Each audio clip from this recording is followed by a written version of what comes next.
ආයුබෝවන් ෆුඩ් බයි ෂී YouTube channel එකට ඔයාලව ආදරයෙන් පිළිගන්නවා. අද අපි හදන්න යන්නේ ගෙදර ඉතුරු වෙලා තියෙන පාන් වලින් හදන්න පුළුවන් රසම රස ස්නැක් එකක්. ඉතින් අපි මුලින් බලමු මේකට මොනවද ඕනේ කියලා. මම පාන් පෙති 7ක් අරගෙන තියෙනවා මෙතන. පොඩිවට කපාගත් ලූණු, තක්කාලි, කරපිංචා සහ නයි මිරිස්. නයි මිරිස් වෙනුවට අමු මිරිස් භාවිතා කරන්නත් පුළුවන්. ලුණු තේ හැඳි 1/4ක්, කෑලි මිරිස් තේ හැන්දක්, ගම් මිරිස් තේ හැඳි භාගයක් සහ මිරිස් කුඩු තේ හැඳි භාගයක්.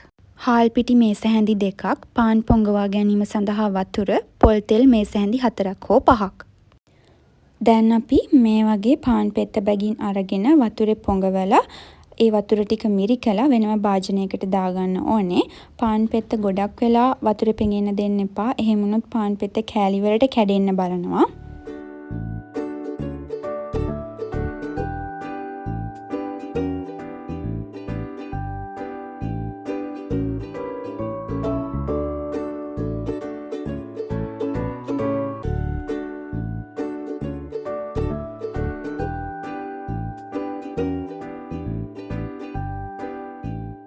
දැන් මේ වතුරේ පොඟවලා මිරිකලා ගත්ත පාන් ටිකට අපි කලින් කපාගත් ලූණු, තක්කාලි, කරපිංච සහ නයි මිරිස් ටික එකතු කරනවා.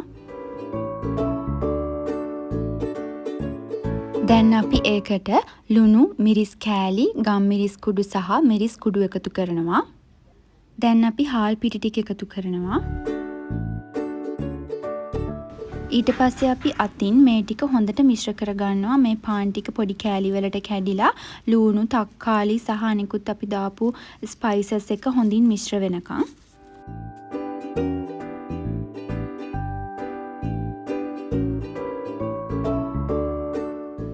මේ විදියට පාන් මිශ්‍රණය අනාගත්තට පස්සේ මිශ්‍රණයෙන් කොටස බැගින් අරගෙන මේ විදියට පැතලි කරලා පාන් කට්ලට් ටික අපි හදා ගන්නවා.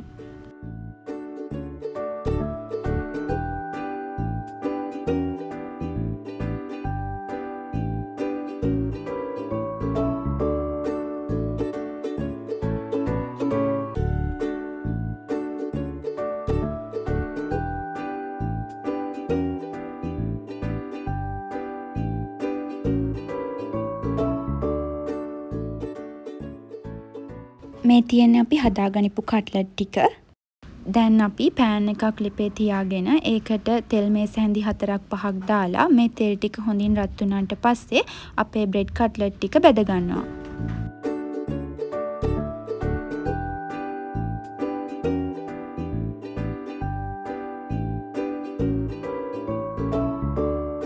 කට්ලට් එකේ එක පැත්තක් හොඳින් බැදුනට පස්සේ අපි මේ කට්ලට් එක අනිත් පැත්ත හරවලා අනිත් පැත්තත් හොඳට බෙද ගන්නවා.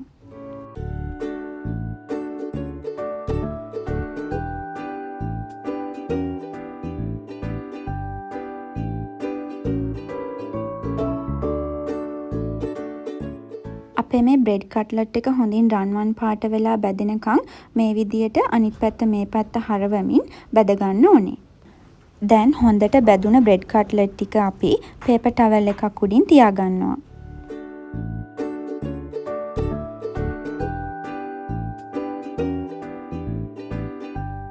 ඊට පස්සේ අපි අපේ ඉතිරි බ්‍රෙඩ් කට්ලට් ටිකත් මේ විදියට බෙද ගන්නවා.